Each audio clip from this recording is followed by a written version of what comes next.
So I'm joining y'all this week with a video on, we're talking about mindfulness and how it relates to anxiety and depression. So like first off, my vision for this channel is so broad.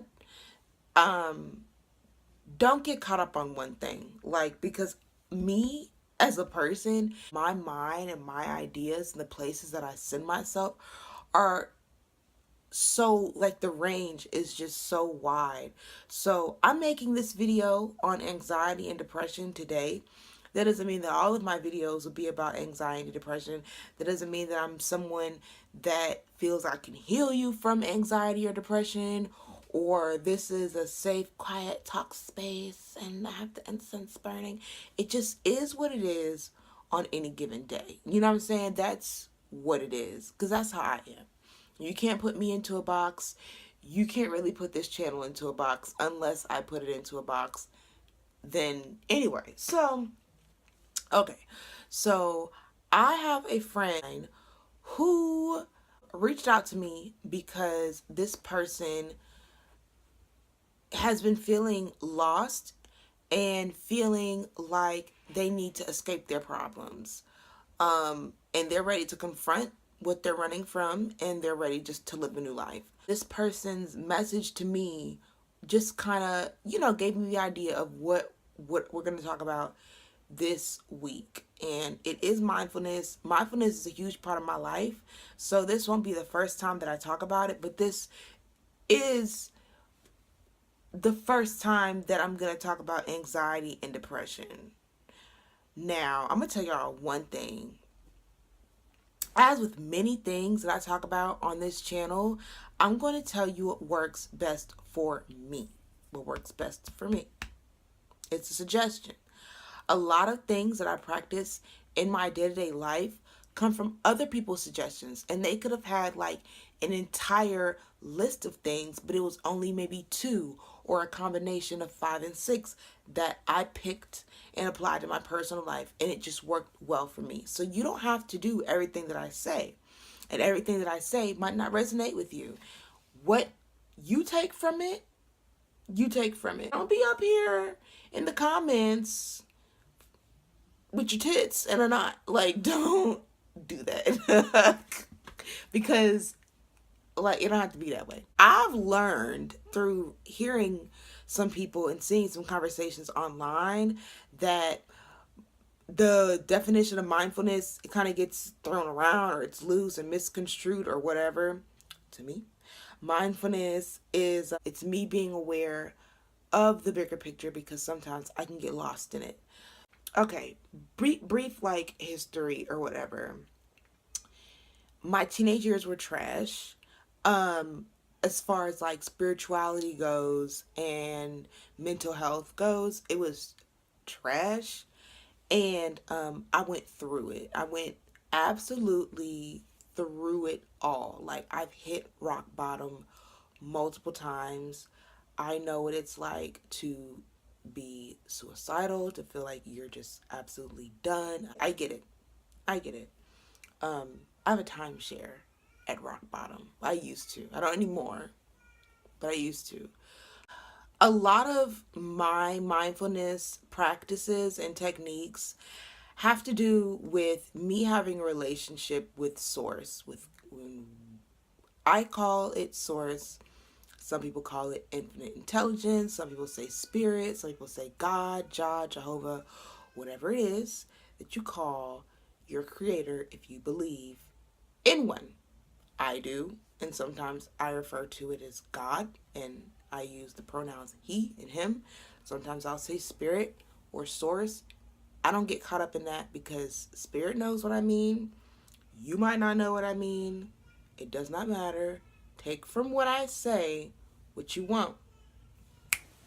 So, to be mindful is to be aware that I am here and I am of infinite love and intelligence. That's the basis of like my belief of my existence, if that makes sense. I am of love and infinite intelligence. So, a way that I being aware of that helps me out when I feel depressed and anxious. Um, and a lot of times, I gotta read y'all a tweet because I saw a tweet and it was like perfect for the theme of this video. So now I got okay. She was like, don't escape your reality, transform that hoe. Don't escape your reality, transform that hoe. And that's one thing that I'm so big on is reclaiming your power. And when it comes to mindfulness and when it comes to depression and anxiety, reclaiming my power has been one of the most beneficial things for me. First off, being reminded that I have power. Because when I feel depressed or when I feel like I'm at rock bottom, it's similar to feeling extremely hopeless over the situation that I'm in, over my circumstances, over my thoughts, over the way that I feel. Reminding myself that I have a power is the foundation. It's the basis of everything that I'm going to do. Everything that I do starts with me being aware of my power, and then I just build on that. So, example, this year has been, like I said, super transformative for me, and I have been reminded of my power. I was raised in a way that taught me that the power was some source external from myself. And this year, I was reminded that I too have a lot of power, much more power than I was aware of. Reclaiming my power has helped me combat depressive feelings, depressing thoughts, and anxious feelings and thoughts.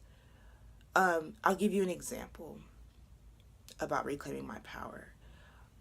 One thing that I do is that I intentionally start my day with the intention of being able to navigate around and through those types of feelings and thoughts. I wake up in the morning and I give thanks. I drink water.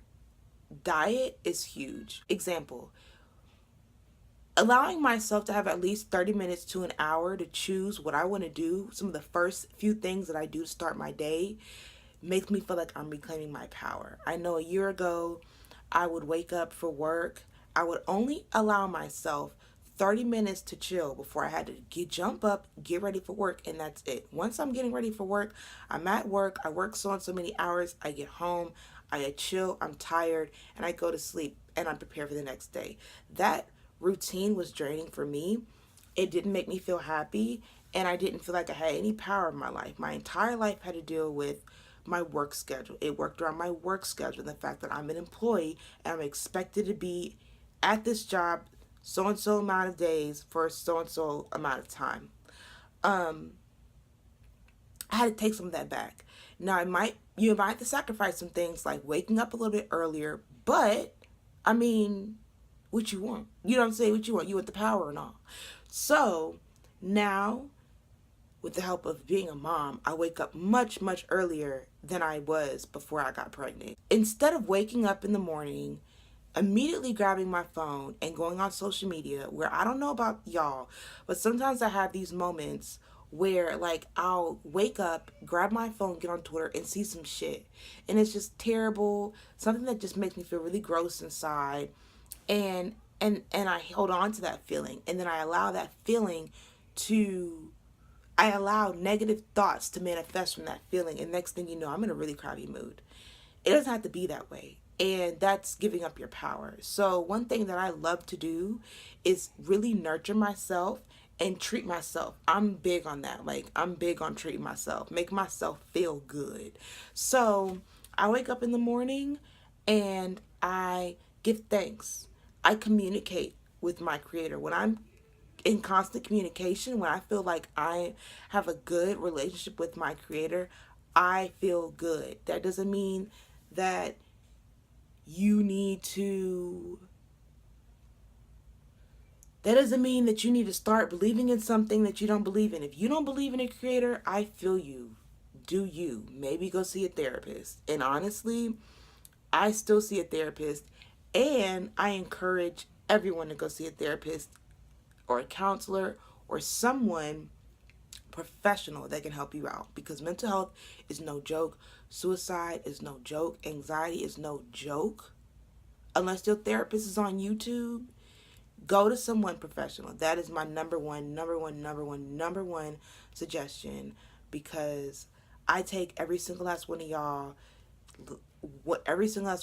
lives seriously, and the best thing that I can think of is to go see a therapist. Personally, I can't suggest that y'all find God. You might not believe in God, and then now you just, I don't know. Sometimes it's kind of, this is a weird space for me, and that's why I'm saying, like, don't expect this all the time. Like, I'm not gonna be the one to be telling y'all what y'all need to do with your mental health, because I just know the pitfalls of it, and I take that so seriously. I want y'all to stay here on earth, and live happy lives and thrive. And so I don't want to, send people in the wrong direction. Like, go see a therapist, go see a professional. They can get you on some meds. You know what I'm saying? They can get you somewhere to where you need to be. But anyway, so, like, one thing that I do is I wake up in the morning, I give thanks to my creator, and I drink water. I know that my body needs water. It needs a lot of water. My organs need a lot of water. When I communicate, when I do things like that, like when I take a glass of water and I drink water first thing in the morning, I feel like I'm letting the universe know of my intention.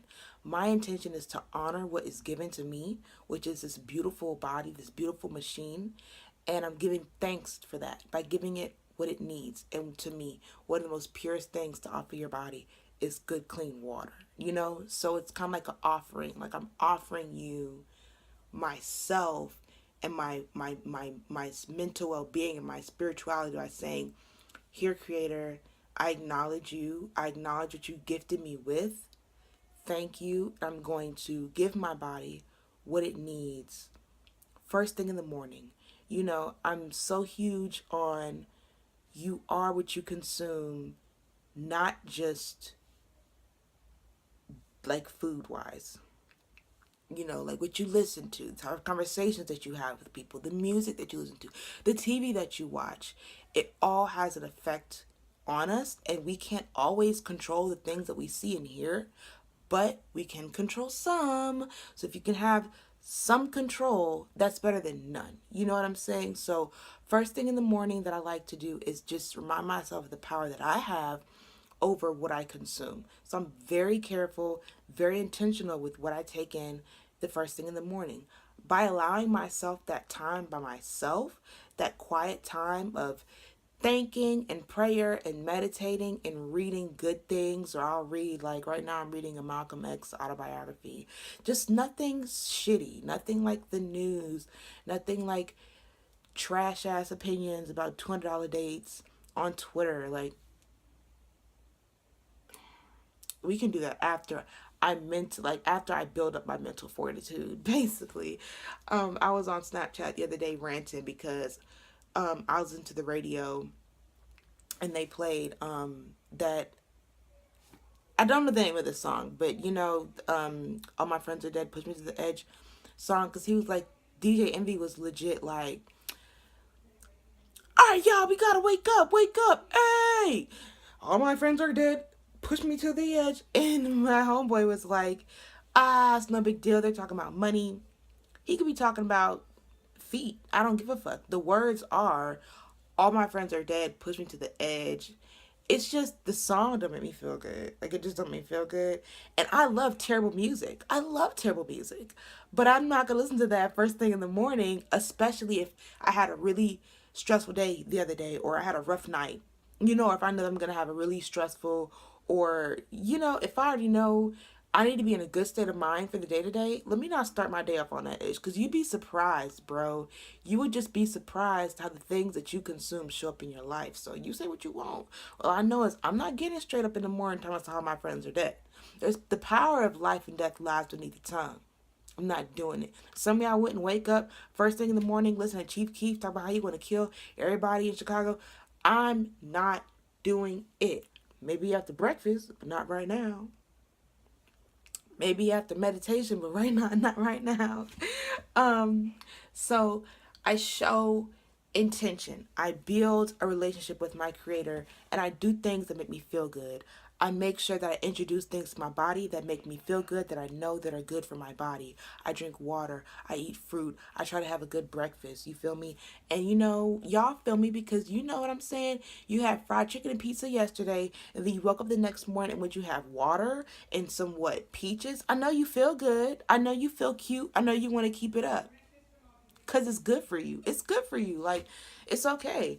Anyway, so just things like that. Like, just being intentional with what I want to consume, how I want to start my day, communicating with the universe. Hey, your girl out here, I'm feeling a little weak. I'm a little nervous. You know what I'm saying? I don't know how I'm going to respond to any stress that I will come in contact with today. Please guide me. Please hear me. Please feel me. And give me what I need to get to this day. Glass of water, you know what I'm saying? A book. Maybe, doing my brows makes me feel good. Doing my hair makes me feel good. Do things to make you feel good. Another thing is being aware of the things that I say. I used to say with my anxiety and depression, with my I don't claim that, okay? Um, Anxiety and depression. It ain't no mine. That's nothing of mine. Anxious thoughts and anxious feelings and depressing thoughts and feelings are not of me.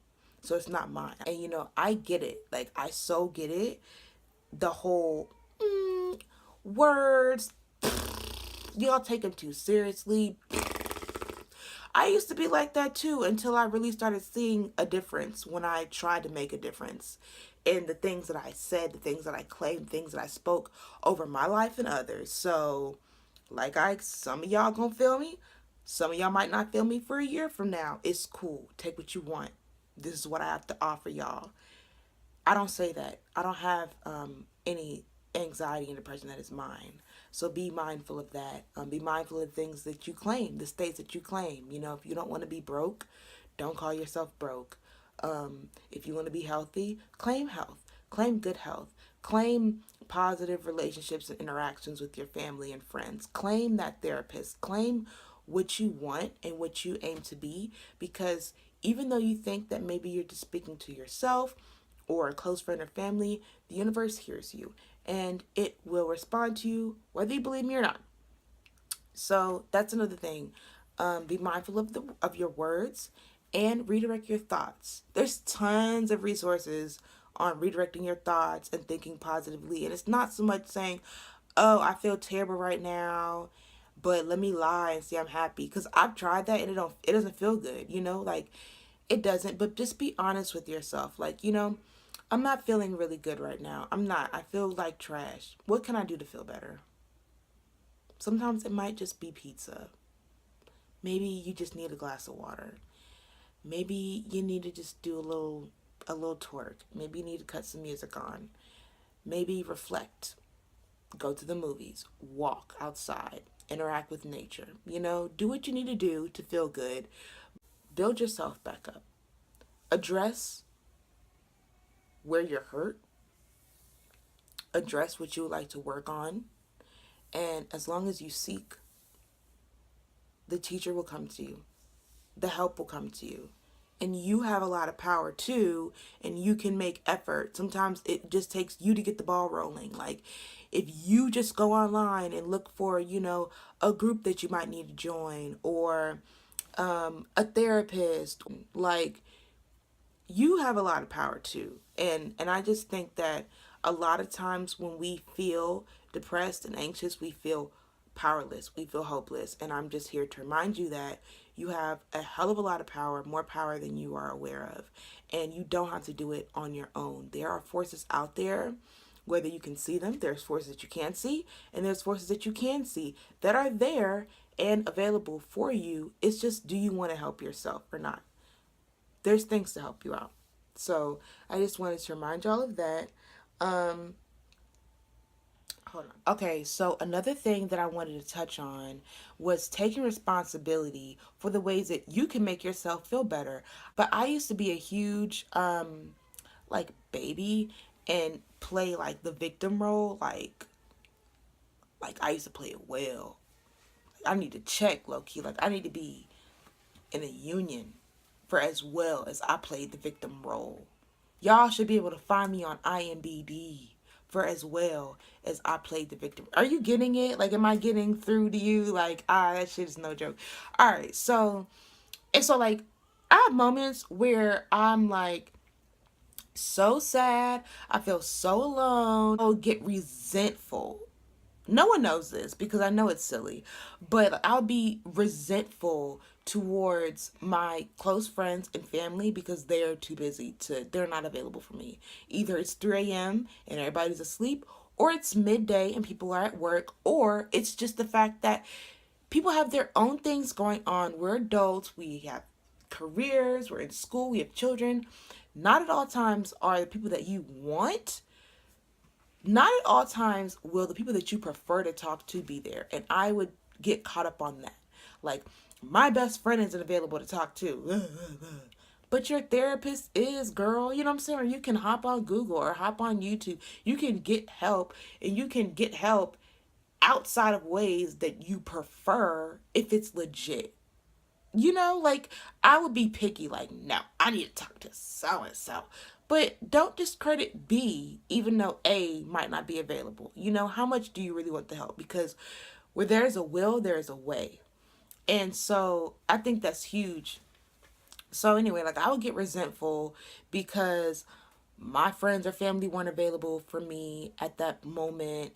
And you know, one thing that I realized that I had to do was I did have to go and get a therapist. One, because it's not my friend's responsibility to be my therapist, and it sucks, it's draining to have your best friend pour into you all of their negativity all the time. Like, of course, girl, you got me, and of course, girl, I got you. But at the same time, don't do that. Like, don't be that person. Like, I used to be that person who would just unload on my boyfriend. I expected him to be that for me. And we might, you know, some of y'all might disagree. Oh, you should be able to go to your significant other whenever for whatever. Okay, that's fine. All I know is I can understand someone being like, look, this is a lot. I love you like I do, but goddamn, this is a lot. So I took responsibility. I was like, you know what? You're right. My friendships should not be where I unload and unpack. You know what I'm saying? Like, pack light, bag lady. You gon' miss your bus. I was about to hit y'all, but I forgot the lyrics. Anyway, so I took my luggage to a more appropriate place, to the therapist. My friendships and my romantic relationships were not so much consumed with my issues and my problems. It's most appropriate for people like psychologists, like psychiatrists, like counselors, guidance counselors, spiritual counselors, whomever, people who like say, come to me. Sometimes our friends are like, come to me, come to me, come to me. And you just have to, if they really are there and they really want to take on that role, cool. You know, what works for me might not work for you, but just another suggestion. Um, yeah, so you want to escape, you're tired, you're ready, you want to move on, you're ready for your new life. Take care of yourself. Remember your power. Remember you are loved. Remember that you are so, so talented. An amazing person. You have an amazing heart. I love you. I appreciate you. I'm so thankful to know you. You are already there. You don't see it. You might not see it, but you're there. And you're there because you want to. You express the interest to be there. That's all that's needed. You express that interest, the universe is going to respond to you. And you know what I'm saying? This video might be one of many responses. Keep going. Pace yourself. Don't be hard on yourself. Sometimes I feel like we set really like unrealistic expectations, like smoking. Like, oh, I'm just gonna stop. It works for tons of people, not me. No work for me. I have to say, like, okay, let me do a smooth 3 days. I start off small and then try to build up. Because if I say 3 months, I'm gonna look at that 3 months in hindsight and be like, 3 months. It's much more scarier when I do it, when I look at it that way. But when I say, let's just see if I can do a day, and that doesn't have to be just with smoking. It can be with many other things that you do to escape from your issues that you think are problematic. So, I am excited for you. I know that I already see you there, and I'm excited for you. And if you ever need any more suggestions, let me know. Don't try to escape your reality. Transform that hoe. You can transform that hoe. Small steps. Don't freak yourself out. Like, you're here. You got breath in you. You got a desire to change. That's all you need. You got the support that you need.